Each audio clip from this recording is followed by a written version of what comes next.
Fala galera, Vini Machado aqui, estamos começando um podcast muito especial do Influência com Sotaque. Tô com o Pipo, o CEO da DM9, o cara que tá fazendo o barulho. Esse ano a DM9 com certeza é realmente a empresa que roubou os holofotes da publicidade. Falo isso assim com propriedade, porque todo mundo há de convir que realmente a DM9 voltou para o lugar onde ela merecia estar. Essa marca que mexeu com todos nós, estão concorrendo Caboré esse ano. É realmente um ano de muita felicidade, eu acho que de comemoração, mas de muito trabalho. Seja muito bem-vindo. Estou Obrigado. feliz de ter você comigo. A gente já bateu um maior papo ali atrás, né? Foi muito bom. Super, adorei o convite. Eu acompanhei quando o Ícaro veio aqui e assisti, adorei. Então, quando você me convidou, eu falei, puta, vai ser uma delícia o papo. Cara, e uma coisa que eu reparei já, assim, conversando, sei lá, 10 minutos, foi que você não abre mão de ter pessoas muito foda no time, né? Muito, porque o Ícaro, o Clebinho e, assim, outras pessoas que estão chegando, eu já falo, porra, esse cara tá realmente entendendo o que é sobre gente, sobre talento, sobre pessoas. Me fala um pouco, assim, dessa tua trajetória, porque você já sentou do lado de cliente, já sentou do outro lado da mesa, agora é CEO, líder, gestor, e tem um puta desafio, que é trabalhar e inovar a publicidade nesse universo maluco que a gente vive. E também falamos de gente, mas também falamos sobre a criatividade. Queria que tu me falasse um pouco desse mindset. O que é que tá na tua cabeça? Todo mundo quer saber o que tá na cabeça do Pipo, entendeu? Cara, não tente saber o que tá na minha cabeça, é uma loucura. É melhor não saber, né? Não, eu acho que assim, eu acho que a gente tá vivendo um momento, eu tô vivendo um momento mágico na minha carreira. Eu acho que eu venho de um grande encontro, eu acho que o Ícaro e o Tomás são talvez os grandes encontros profissionais que eu tive na minha carreira. E viver esse encontro profissional de gente que comunga das mesmas crenças. E eu não tô falando das mesmas crenças profissionais, não. Tô falando das mesmas crenças pessoais, de valores. E a hora que você tem sócios que comungam dos mesmos valores, e a gente tem muito claro qual é o papel de cada um, e a gente tem papéis estabelecidos diferentes, acho que a gente teve um processo para estabelecer esses papéis. É igual casamento. Mas a gente foi buscar terapia de casal antes do problema. Quando começou o casamento, a gente falou, cara, vamos estruturar qual é esse papel. Legal. Vamos entender qual é o papel de cada um, pra gente não ficar brigando nessa superfície, uma vez que a gente tá muito enraizado onde a gente quer estar. Então, acho que foi fundamental. Então, esse encontro, pra mim, é um encontro lindo. E aí, a partir daí, a gente trouxe um time que é incrível. E eu acho que talvez esse tenha sido o grande acerto da volta da DM9. Eu acho que o grande acerto da volta da DM9 foi entender que a gente estava falando de uma cultura criativa e com ambição, e que para construir isso a gente tinha que trazer pessoas talentosas, ambiciosas e muito gente boa. Não, e sabe uma coisa que eu também acho, assim, até falei com o Ícaro, né? Bati um papo com o Kleber também, e é muito claro quem vocês são, assim. É muito doido isso. Vocês têm uma cultura muito forte, real, assim. E eu acho que essa busca essa maturidade de você viver, eu acho, assim, que o tempo, ele tem uma teoria das 10 mil horas, de um livro que eu amo, que é Outliers. Depois me passa, quero... Cara, é muito foda. Ele fala assim, que o Bill Gates, por exemplo, só foi o Bill Gates porque ele teve a sorte de morar do lado da primeira faculdade que tinha um computador. E ele ficava a noite toda, ele virava e ficava a noite toda, ou seja, ele adquiriu mais 10 mil horas na frente de todo mundo. A teoria das 10 mil horas é, você precisa ter pelo menos 10 mil horas para você ter experiência suficiente para entender daquilo. Legal. E aí é o poder da experiência. E isso é muito claro para mim. Tipo, você trouxe uma bagagem muito grande, o Ícaro realmente morou fora, trouxe um olhar de fora. Eu achei tão legal o que ele falou. Ele falou assim, cara, as pessoas que moram nos Estados Unidos têm que fechar às 5h30, porque tem que pegar o filho e não tem com quem deixar. E até a cultura da agência que não vira noite, sabe? E você falou uma coisa muito legal. Eu acho assim, quem não sabe pra onde vai, qualquer caminho serve. Vocês sabem pra onde vocês querem ir. E lá atrás você falou assim, Vini, se uma pessoa... Eu já recusei marca, porque essa marca não combina com o meu propósito, né? Com a minha cultura de existir. E eu acho que cada vez é muito sobre isso. Não é mais sobre ter todo mundo, é ter quem faz sentido. Total. Qual que é aquela frase que vocês falam que é o mantra de vocês? Ideias impossíveis de serem ignoradas que gerem conversa e conversão. A gente repete isso 24 horas por dia. Mas o que é? Por que surgiu? O que é isso, assim? A gente tinha muito claro. O Ícaro trouxe numa conversa. Ideias impossíveis de serem ignoradas. Ideias foda. que gerem conversa E conversão. e conversão. Porque Ou seja, as ideias são muito criativas, que são replicadas, ou seja, traz já essa coisa do encaminhamento, que é gerar conversa, gerar diálogo, discutir, enfim, roubar a cena, e conversão, que você não pode esquecer do resultado. É tipo isso. A gente tem que fazer hit. Boa. Porque quando a gente gera um hit, esse hit gera conversa. Ele só é um hit se ele tiver introjetado na cultura. Se ele já fizer parte de uma conversa. Se a gente tiver antenado o suficiente para entender que ideia a gente vai ter, que vai despertar a conversa, que a família vai mandar no WhatsApp, as pessoas vão falar sobre esse assunto. A gente vai chamar atenção no meio desse pastel, desse tom pastel que é o mercado. Então, como é que a gente cria esse hit, que a gente gere conversa e que a gente encaminha essa conversa para gerar conversão? Porque o que acontece hoje é que a gente não precisa parar aqui há bastante tempo. E o que eu sinto é que o mercado está muito atrasado ainda e as marcas querendo, mas eu gostaria de falar isso desse jeito. Cara, I'm sorry. Ninguém vai ouvir. As pessoas estão cagando pro que você quer dizer, do jeito que você quer dizer. O que a gente precisa entender? Qual é a brecha no Matrix para que o que você quer dizer seja convertido em conversa, seja convertido em um assunto, numa fagulha, para que isso gere conversa, e como é que a gente, utilizando depois aí toda a complexidade desse pensamento de conteúdo, de social, que você conhece mais do que ninguém, como é que a gente usa isso para fazer com que de fato a gente fomente essa conversa, para que a gente gere conversão. Então, isso ficou muito claro desde o começo, e tem uma conversa marcante que a gente estava conversando, eu, o Ícaro e o Tomás, e o Ícaro trouxe um excelente exemplo. Ele falou, cara, e a gente usa muito isso. Ele falou, as agências, elas tinham que aprender mais com os restaurantes. Explico. Tô gostando, já fiquei curioso. Se eu te chamar hoje para ir jantar no Dom, ou no Pipo, do meu amigo Felipe, você sabe exatamente que roupa você vai vestir, quanto você vai pagar, como você vai se portar, se você pode ou se você não pode trocar um acompanhamento, que tipo de bebida você vai tomar junto, se é para ir com galera ou se é para ir com um casal, ou 2, 3 amigos. E as agências não tem isso. O cara vai fazer uma concorrência, ele chama 5 agências, que é como se você tivesse chamado o Frango Assado, o Dom, o Mani e o... Mas sabe o que é e também? o KFC para a mesma concorrência, ou seja, quando a gente vai jantar, a gente tem claro o que a gente quer. E aí o que acontece é que a gente fica querendo colocar sushi no Mas é porque as agências rodízio. mais antigas, elas perderam o DNA. Muitas delas. Por quê? Porque elas tiveram que se adaptar ao mercado e entra e sai, líder que muda e etc e tal. Nem todo mundo tem a chance de começar a página em branco. Por exemplo, eu, quando comecei a Sotaque, as pessoas falavam assim, nossa, mas Sotaque, mas vai ficar muito nicho. Eu falei, mas é isso que eu quero. Mas Vini, eu falei assim, mas cara, eu não vou conseguir ter todo mundo. Eu só posso querer ter agências que são parceiras ou marcas que são parceiras que queiram falar com o Brasil. Que queiram falar de brasilidade. Eu não tenho um casting, eu não vou ser o agente da cantora mais famosa do Brasil. E tá tudo certo, tem outras pessoas que fazem isso brilhantemente bem. Eu quero que as pessoas que me procurem falem, eu quero falar com o Brasil. Eu quero falar de norte a sul do país. Eu preciso que essa marca fale pra todo lugar. Super. E aí, eu acho que, então, na visão de vocês cada vez mais as agências e as agências precisam ser como marcas. Eu não vou, por exemplo, na Zara...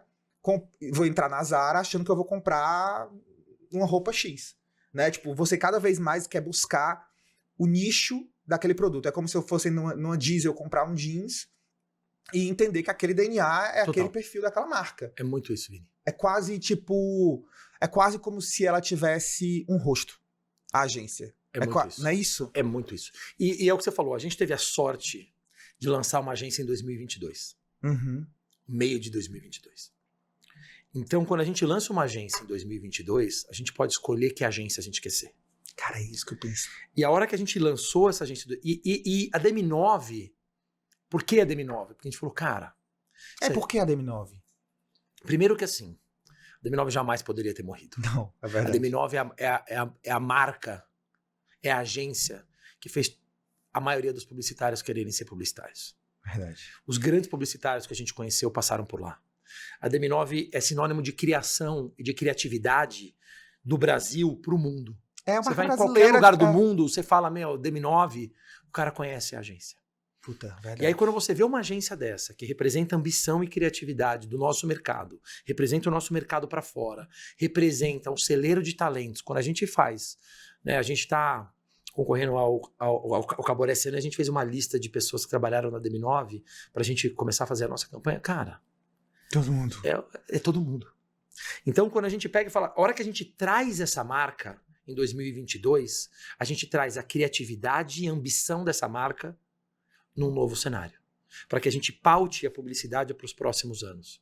E que a gente faça um trabalho para que ninguém venha, nenhum gringo venha e acabe com essa marca de novo. Então, essa é a nossa intenção. E essa marca, em 2022, quando a gente senta e fala, cara, vamos trazer essa marca de volta. E aí eu ligo pro Ícaro e falo, Ícaro, você topa trazer Como essa... é que foi isso? Cara, o Ícaro, ele Tu tava fazendo o quê? ele- Por que mas como é que foi essa coisa de vamos abrir uma agência? Eu queria entender esse 2022. Eu vou Tu começar tava fazendo o quê antes? Eu vou começar um pouquinho antes. Eu tava no Grupo ABC há bastante tempo, Uhum.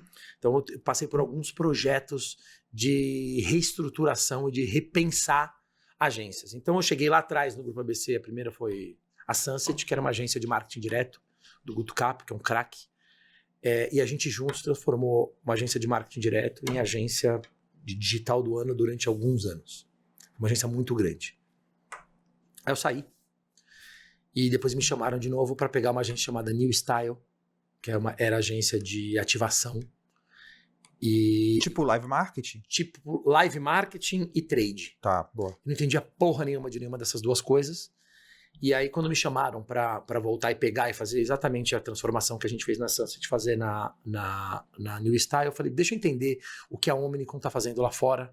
E eu conheci uma agência chamada Tracy Locke lá fora, que fazia muito sentido quando eu comecei, que ela repensava a experiência do shopper.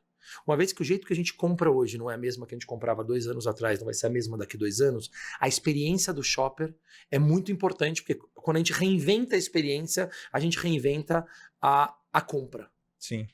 Falei, isso é muito interessante. Trouxemos a Tracy Locke para o Brasil, transformamos em agência do ano 2, 3 anos depois.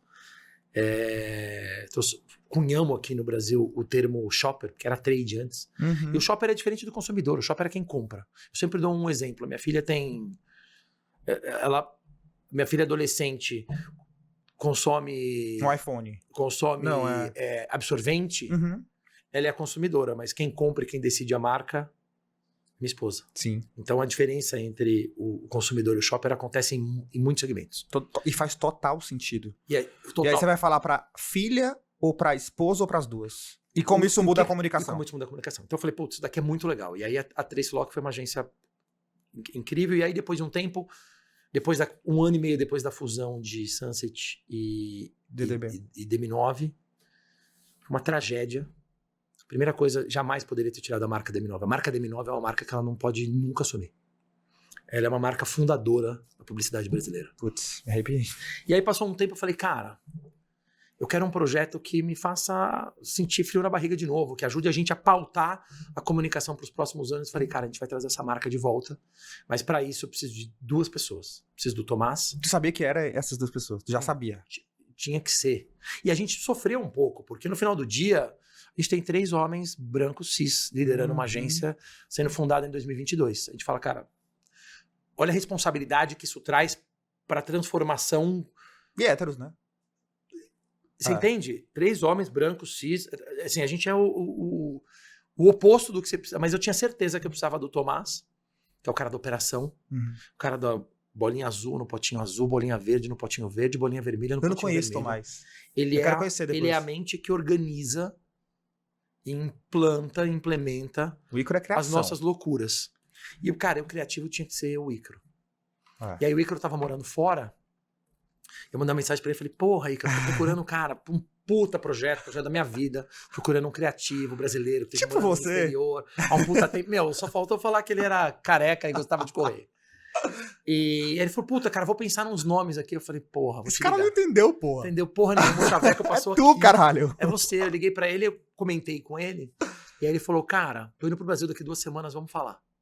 Ele tava em Boston, já tinha acabado a pandemia, então, ou seja, eu falei, cara, é um momento que as pessoas repensam a vida. E aí ele veio pra cá 2 semanas depois, e aconteceu uma cena que eu achei muito marcante. Nesse momento eu falei, cara, é um grande encontro. A gente foi tomar café, e tava ele, marcou um café da manhã, e tava ele, a Juju e a Mia, a esposa e a filha. E a Mia tinha 2 anos, e a Juju, e a gente sentou lá no café da manhã, e ficamos aqueles 15, 20 minutos conversando, e eu falei, bom, agora elas vão levantar pra gente conversar, pensei. Aí o Ícaro falou, você tá esperando elas levantarem, né, pra gente conversar? Deixa eu falar uma coisa, esse não é um projeto meu, esse é um projeto da minha família.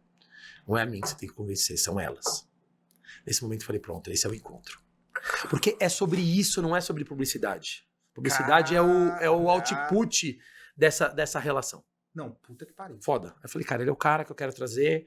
E aí a gente começou a conversar. E aí ele me falou uma frase, assim, quando ele falou, puta, eu topo. Mas o Ícaro é essa pessoa mesmo, viu? Ele é. Aqui, arrepiei. Sério mesmo. Ele é super. E a gente comunga dessa crença Porra. da família, de como a gente trata isso. Então acho que essa é a fortaleza dessa relação. A gente comunga de crenças muito... As crenças fundamentais são as mesmas. A cultura atrai e repele. A cultura atrai e repele. Cultura é quem a gente contrata, quem a gente promove, quem a gente demite. Todo o resto é... E o time mesmo demite. É isso. Não é a gente demite, é o time demite. A pessoa sai. É o time contrata, é o time promove. Cultura é isso. forte não precisa nem demitir. E aí a gente... E aí ele me falou uma frase assim que foi ótima, assim, quando ele falou, puta, top, ele falou, cara, eu trouxe a agência mais criativa do mundo pro Brasil, alguns anos atrás, foi a Widen, agora eu quero trazer a agência mais criativa do Brasil pro mundo. Bora fazer isso acontecer. E aí é esse lugar de ambição e de cultura que a gente tinha que começar a construir. Então a gente sentou e foi entender o que era a DM9 que a gente queria construir. O que era uma DM9 fundada em 2022. Para que a DM9, até 2018, quando ela acabou, ela servisse para a gente não como um fantasma que assombra porque a gente tem uma responsabilidade de fazer o que era, mas como a ambição, o farol, a ambição criativa que a gente vai colocar. Porque quando você tem a DM9, ela é um potencializador de qualquer coisa. Ela é um potencializador de dúvida. Quando a gente lançou, todo mundo perguntou que porra é essa? Ela é extremo. Ela é um potencializador de das fracasso e um duas potencializador de sucesso. Ela é extremo. Ela é uma marca que, tipo, você fala assim, cara, é a marca da publicidade brasileira, percursora da publicidade brasileira. É uma coisa. Mas é uma marca que deu errado. De um outro lado. Errado no sentido assim. Aí você fala, acabou. É uma marca que acabou. Que acabou. Acabaram. Aí você tem os dois extremos. Você fala assim, mas também é a marca que, quando você lembra, é um recall de uma nostalgia da criatividade da publicidade. É muito doido. É uma marca muito interessante, né? Na verdade, assim, esse ano em Cannes foi um ano incrível. A gente, no segundo ano da agência... Foi 16, né? Ganhou 16 leões. A agência mais premiada da América Latina. E o que eu achei mais... Que doideira. O que eu achei mais bonito é que as pessoas que a gente encontrava em Cannes, elas estavam com orgulho, como se esse leão tivesse sido deles, porque foi um leão pro mercado. Eles falaram assim, a DM9 voltou e o mercado precisa da DM9. Eu vi um vídeo de um CEO de outra agência que ele falou da DM9 desse jeito. Gordilho. É. Eu vi esse vídeo. Me chamou a atenção. É ele vai vir aqui, inclusive. Ah, ele é demais. Ele é demais. E, cara, ele falou da DM9 e eu achei aquilo tão legal. Super. Eu achei que existe hoje os diretores das agências atuais chegaram num nível de maturidade, todos, a maioria deles, de respeitar o concorrente e de um jeito diferente. Eu tô percebendo isso, pela maturidade das pessoas. O que o Godilho fez quando ele falou, me chamou a atenção. Engraçado. Eu reparei isso eu reparei e guardei pra mim. Nunca tinha falado isso. Que é bonito, né? Porque o mercado... É que eu acho que a gente tá vivendo... Eu lembro até a cena, ele tava saindo, ele tava na escada. Eu lembro, eu tava do lado dele. Eu vi, fiquei emocionado dele estar falando e eu tá acompanhando ele tá falando, ele ter feito essa declaração de amor.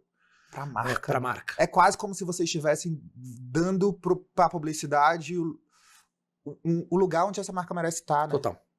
Sem a pressão de querer fazer a DM9 de antes. Que eu acho que essa que é a beleza. A DM9 ela tentou se reinventar durante muito tempo com a pressão de fazer a DM9 até porque o poeta Lulu Santos fala, nada do que foi será de novo do jeito que já foi um dia. Puta que pariu. Não dá. Não dá. E quando a gente começou em 2022, a gente tinha muito claro que a gente não ia fazer a DM9 de antes. A gente ia fazer a nossa DM9. A DM9 que a gente acredita, que a gente acreditasse que em 2022 ela tivesse... se a gente fosse começar a DM9 hoje, como ela seria? Porque era isso que a gente estava fazendo. E as pessoas que a gente trouxe, os talentos que a gente trouxe, são pessoas que a gente falou, comungam dessa mesma vontade, desse mesmo lugar. Uhum. Eu acho que isso que era a coisa mais importante pra gente fazer. E aí a gente começou a trazer pessoas incríveis. Aí a gente começou a trazer um board que são meus ídolos. São os ídolos do Ícaro, do Tomás, são pessoas que a gente queria trabalhar. E o que eu acho que é muito legal é que nesse processo de DM9, nesses 2 anos, primeiro a gente trouxe pessoas que estavam infelizes onde estavam, e agora a gente está trazendo pessoas que estão felizes onde estão. O que as pessoas hoje da publicidade, na tua opinião, querem... Como é que as pessoas querem trabalhar? Elas querem ser protagonistas. É? Tipo... Então, aquele mundo low profile tem alguma coisa a ver com isso? É que eu acho que quando a gente fala que as pessoas querem ser protagonistas, eu queria colocar a criatividade sob uma nova perspectiva. Uhum. Eu falo muito que o Ícaro, ele não é o criativo da agência. Ele é o embaixador da autoestima criativa da agência. São coisas completamente diferentes. Quando você tem um criativo forte, você tem uma área de criação forte com meia dúzia de ECDs e de diretores de criação forte e o resto da agência trabalhando para essas pessoas. Uhum.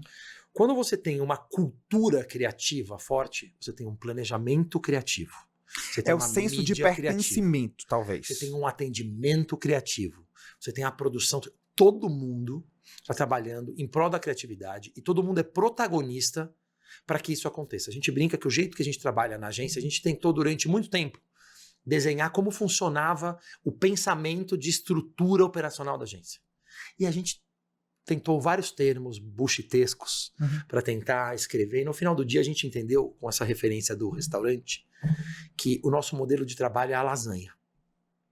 A lasanha, se você comer uma lasanha, ou ela tá incrível, ou não tá. Não dá pra você comer a lasanha e falar assim, eu posso falar, a massa tava incrível, mas o queijo tava médio, a carne tava meio sem gosto. Todas as camadas têm que ser Essas áreas boas. da agência, não dá pra você analisar separadamente. Então, o que a gente tem é uma cultura criativa que faz com que a agência tenha que trabalhar junto para a gente conseguir gerar conversa e gerar conversão. Se a gente não tiver muito claro como o Clebinho, seu amigo, que é o nosso VP de content, se ele não estiver trabalhando junto com a criação, a gente vai ter uma ideia incrível, mas que não vai gerar conversa. Se eu não tiver o time de mídia junto com o time de planejamento, trabalhando muito junto e sendo criativos e dando insights criativos, a gente não vai conseguir ter ideias fortes. Se a gente não tivesse entendido de que o importante, a camisa de futebol era o item de roupa mais importante para o brasileiro, que é um insight que veio de listening, liderado pelo planejamento, a gente não ia ter tido o patrocínio limpo.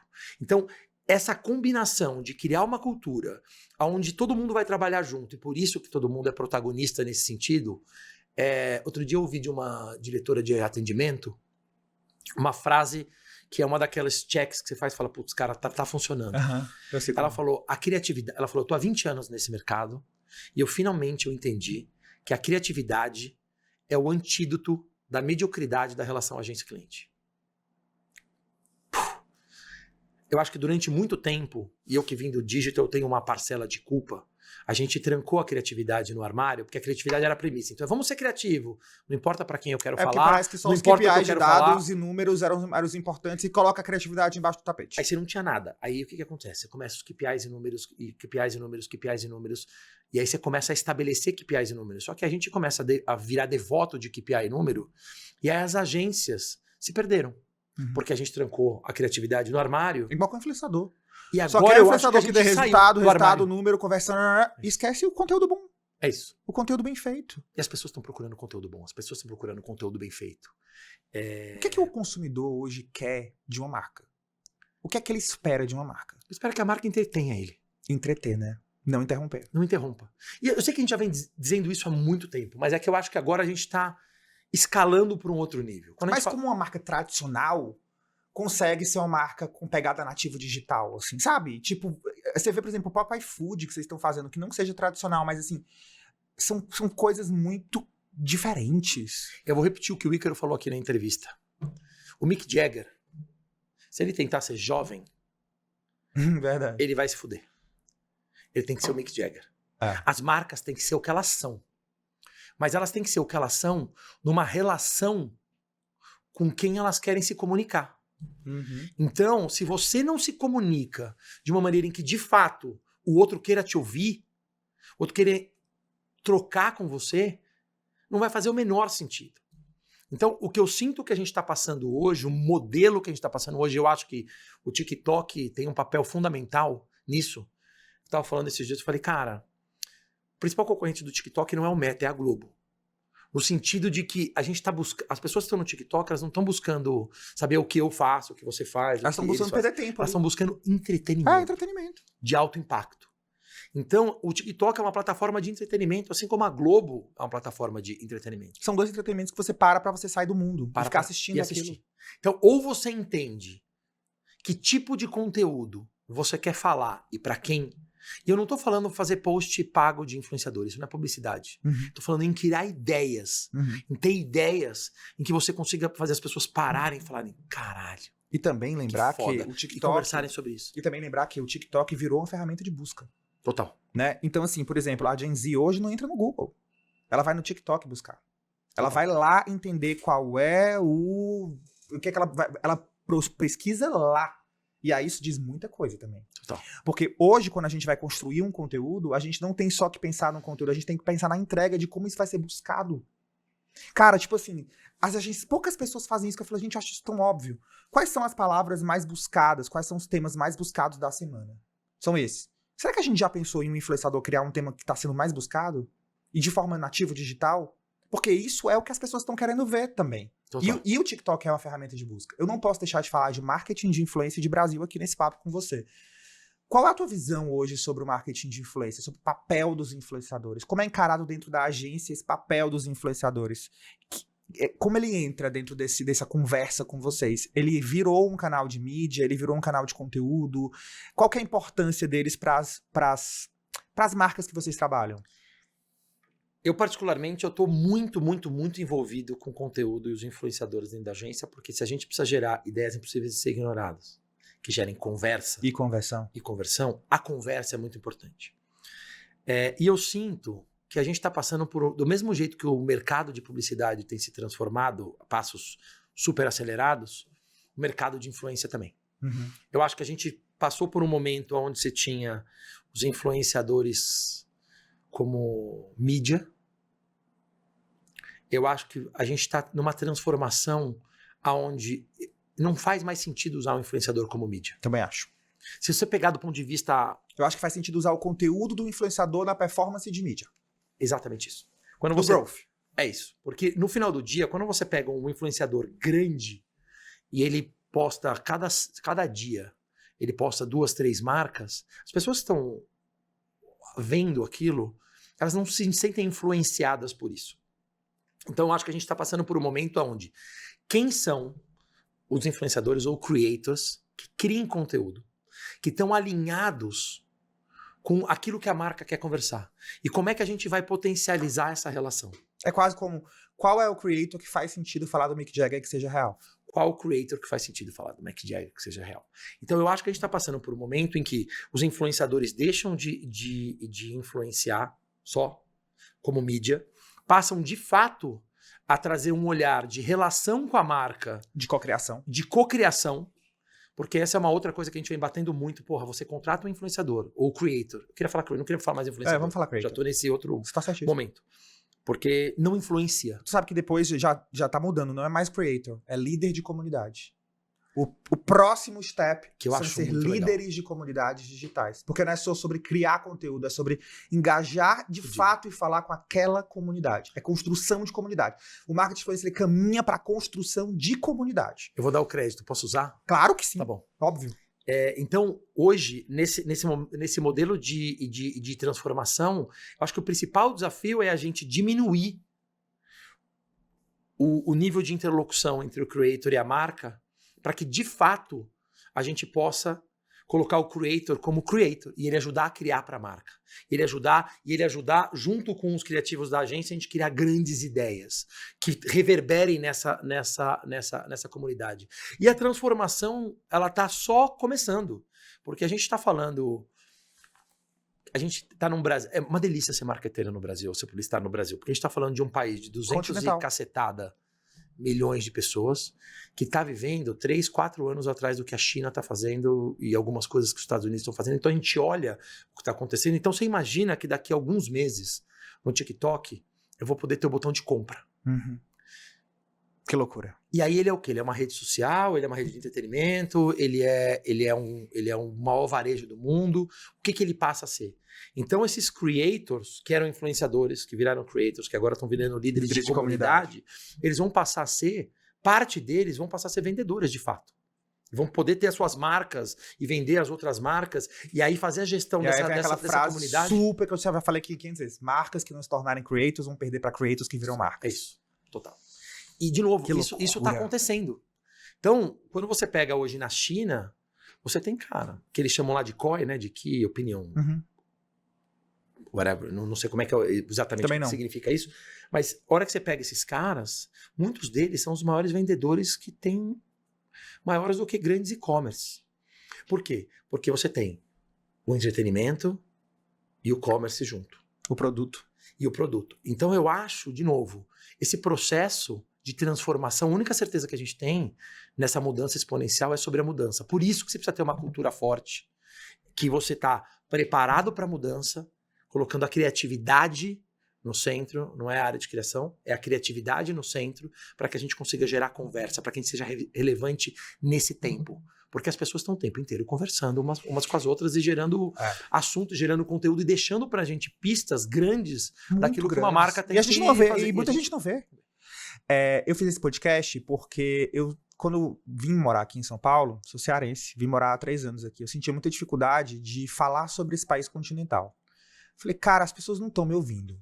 Não estão me ouvindo, eu não consigo, eu vou criar o podcast, porque já vim de veículo, nada mais natural do que criar o podcast. E hoje a gente senta com muita gente como você aqui, para falar sobre isso. Qual a importância dos sotaques na publicidade? Eu acho que a gente está fazendo isso muito mal. A gente está num Brasil continental onde toda a publicidade, você tem um pouquinho espalhado por aí, mas a publicidade está concentrada em São Paulo. Sim. E eu acho que a próxima grande transformação que a gente vai precisar fazer, as agências vão precisar fazer, o mercado vai precisar fazer, porque a transformação ela acontece de fora para dentro. A transformação ela acontece do Brasil continental para cá. E acho que a gente precisa resolver esse assunto. Eu também acho. Porque não é possível que para você ser um publicitário cearense foda, você seja obrigado a mudar para São Paulo, se você quiser estar nas grandes rodas. Pra mim é até incoerente. É absolutamente pra mim é até incoerente. Falar, o cara fala de sotaque e foi morar em São Paulo. Eu vou morar aonde, porra? Você tem que falar, mas que eu não acho que é incoerente você mudar pra... Eu acho que você mudar pra cá, eu acho que é interessante porque você só muda o sistema de dentro dele. Isso. Você veio pra mas cá eu vim pra ser vocal em relação aos sotaques. Exatamente. Para que a gente consiga... E eu acho que a grande transformação agora é como é que a gente vai conseguir de fato, ampliar esse nossos ouvidos e as nossas vozes pro Brasil inteiro. E para isso a gente precisa de gente como você. E, cara, isso são coisas simples. Isso. É mesmo, vamos falar do restaurante.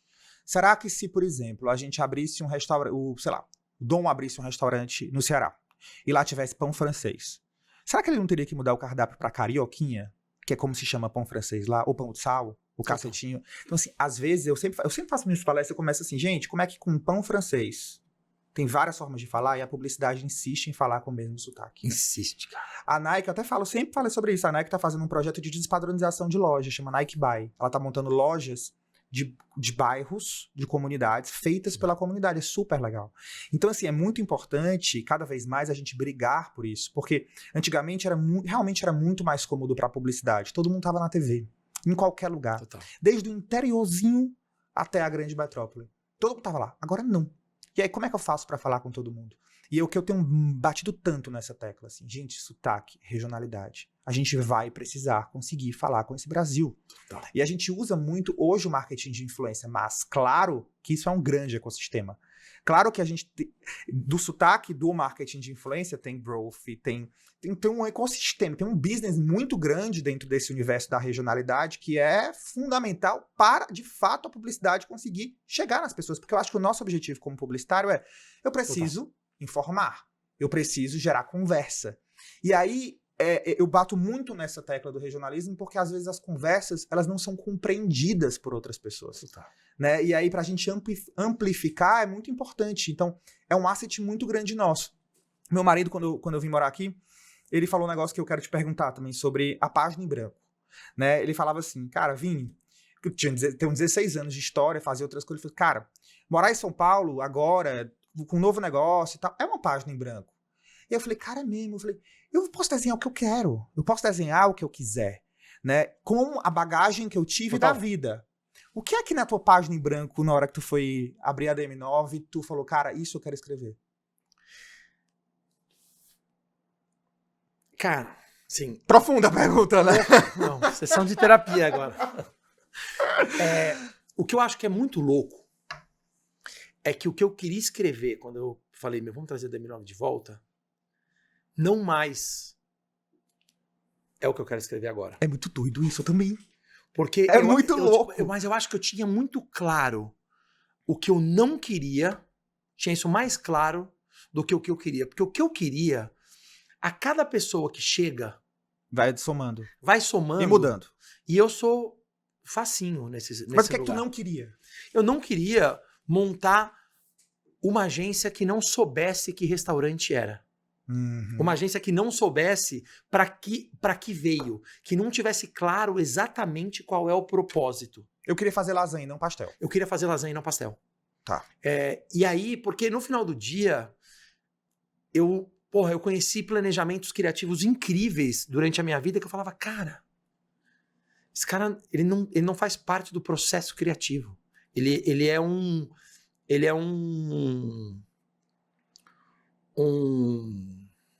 peça solta. Ele é um add-on ao processo criativo. Uhum. E não faz parte do processo criativo. Esse mídia, ele é incrível, mas ele é um add-on ao processo criativo e ele não faz parte do processo criativo. E aí, a hora que você tem um lugar onde você traz... É como se o processo criativo fosse a massa da lasanha. Ela tá em todas as camadas. E quando você coloca todas a massa só na parte de cima e o resto já deixou de virar lasanha. Deixou de virar lasanha. Não é isso? Total. É tipo isso. Nossa, é como se todas as massas fossem a lasanha e pra existir ela tem que estar em todos os setores. Total. E que tu percebia que ela tava só num local e não envolvia tudo. Um local. E aí, cara, o planejamento faz um planejamento que a hora que vai pra criação, você pega o que você quer desse planejamento, o que você não quer, você ignora, porque é sobre a ideia. E aí depois isso vai pra mídia pra pegar essa ideia e botar pra fora. Talvez o planejamento entre aqui para ver como é que a gente vai fazer pra gente pegar essa ideia e adaptar para cada um dos meios, que é uma maluquice. Uhum.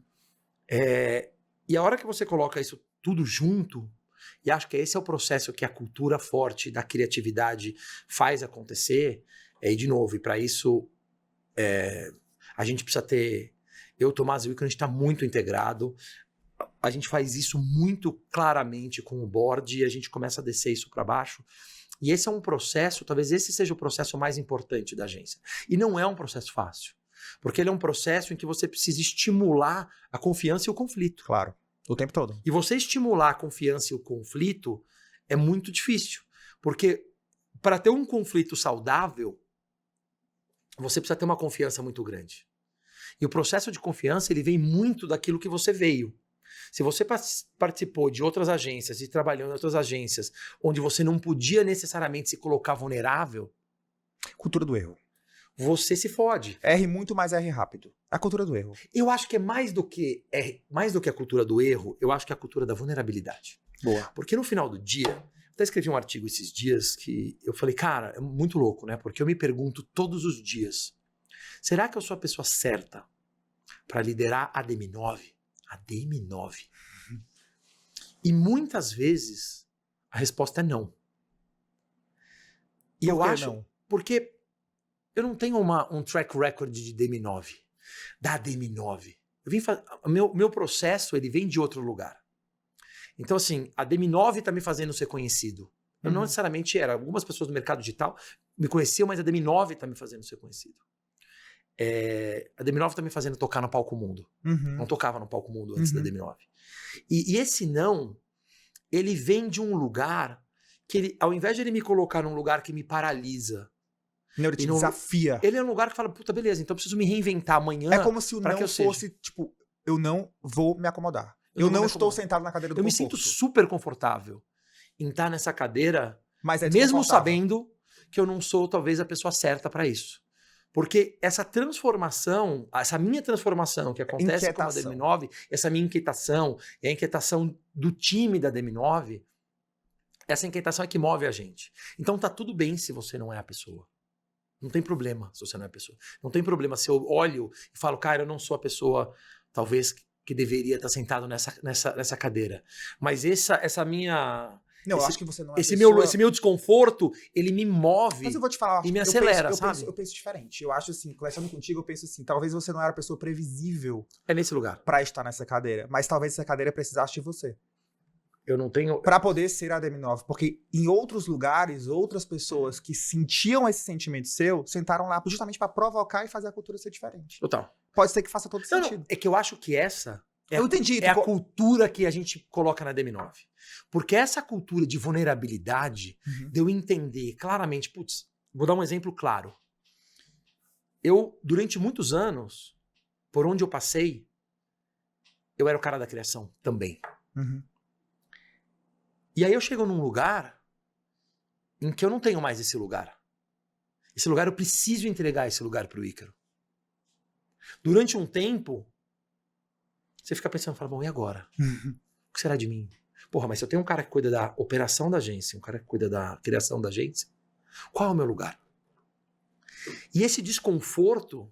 Mas esse é o lugar do... Ele move... Esse é o lugar do líder. Pra você fazer esse lugar... Você sai da operação e você vai pra gestão, olhar de inovação e construção de cultura. Então, e aí quando o Ícaro e o Tomás viram pra mim e falaram o seguinte, cara, a gente tá aqui pra seguir a sua visão. Este é o seu lugar. Foca nisso. Qual é a visão e como é que a gente implementa? Eu saio desse meu lugar em que a vulnerabilidade me coloca num lugar de dor, em que eu tô perdendo, para ir para um lugar onde a vulnerabilidade me coloca num lugar de falar, cara, é aqui que eu preciso, é aqui o melhor de mim. E o Ícaro entendeu o melhor dele, e o Tomás entendeu o melhor dele, e o meu trabalho é para que as pessoas que estão com a gente estejam nesse lugar e entendam qual é o seu melhor. Porque senão a gente fica querendo defender posição, mas tu tem noção. E essa defesa não faz com que a gente evolua como uma unidade, um time, uma DM9 que consegue ser ambiciosa no lugar que a gente quer levar. Tem noção que hoje o CEO da DM9 em 2024, tá falando de vulnerabilidade, se colocando como um ser vulnerável também. E isso muda a rota de muitas coisas. Super. Eu acho que é sobre isso, assim. Eu acho que é sobre, mais do que tudo, é sobre a responsabilidade dessa cadeira. Né? Assim, hoje, o mercado publicitário, durante muito tempo, afetou muito a saúde mental de muitas pessoas. E hoje tem um CEO que assume ser vulnerável, isso é transformador para outras gerações. Eu acho que é isso que é transformador. Total. Mas eu não tenho acho que é isso que faz a diferença. Eu acho que isso é não só o que você vai fazer com a DM9 hoje, mas o legado que a DM9 sempre deixou em gerações publicitárias. E eu acho que você entendeu sim o seu lugar. Porque você já está num lugar onde você entende o quanto de legado geracional que a DM9 deixou e não vai deixar de deixar com você agora. Só que você está construindo novos diálogos e novas formas de pensar. Total. E assim, isso é muito bonito. Muito bonito. Eu falo muito isso para os influenciadores também. Você só consegue construir uma comunidade de verdade com a vulnerabilidade. Brené Brown fala muito isso o tempo todo. Né? O poder que a vulnerabilidade tem de conectar as pessoas. A vulnerabilidade é um superpoder. E a hora que você entende isso, porque especialmente a minha geração, a gente aprendeu com os nossos líderes que a vulnerabilidade... É fragilidade. Era fragilidade. Então, para isso, você tem que se vestir de uma armadura em que se você não sabe, foda-se, inventa. E adoece. Em que e aí você começa a entrar num lugar onde você adoece e adoece o outro. Durante a minha carreira, eu não tenho dúvida que essa minha intensidade, hoje para o lugar correto, entendendo quais são as minhas vulnerabilidades, claramente, deixando claro, vocalizar essas minhas vulnerabilidades para o time, fazendo com que o time também seja vocal em relação às suas vulnerabilidades, hoje esse lugar é um lugar em que eu consigo colocar a potência onde tem que estar. Durante a minha carreira, eu não tenho dúvida que nesse processo de aprendizado, eu talvez essa energia tenha feito mal para algumas pessoas. Eu também. Eu sei o que é isso. E aí, o que acontece é que você aprende com isso e começa a colocar a vulnerabilidade como superpoder, e que no começo parece difícil, mas a hora que você entende que ela é de fato, você sente que ela é de fato um superpoder, isso te liberta. Porque se eu não sei, eu não sei. É isso. Se você é melhor que eu nisso, puta, ainda bem que a gente tá junto nisso. Que você tá aqui. Vem aqui, me ajuda nisso. Como é que a gente faz? Putz, vamos juntar você. Eu sei que isso aqui é da sua área, mas eu acho que ela, putz, vai poder somar mais do que você nesse sentido. Então, vem aqui, vamos ouvir o que tá acontecendo. E quando você promove esse ambiente, e o Ícaro é um cara que promove muito esse ambiente, e o Tomás é um cara que promove esse ambiente, e o time que tá junto com a gente promove esse ambiente, e aí a gente começa a promover esse ambiente, e é um processo contínuo, porque quem chega não chega nesse ambiente. Outro dia, um cara extremamente competente da agência falou, cara, eu tô com um problema porque tá todo mundo contra mim, parece que ninguém tá ouvindo aquilo que eu tenho para dizer. E ele ficou durante o tempo falando isso. Eu falei, cara, posso falar uma coisa que eu aprendi na terapia? Quando a gente começa com todo mundo ou com ninguém, é sobre a gente.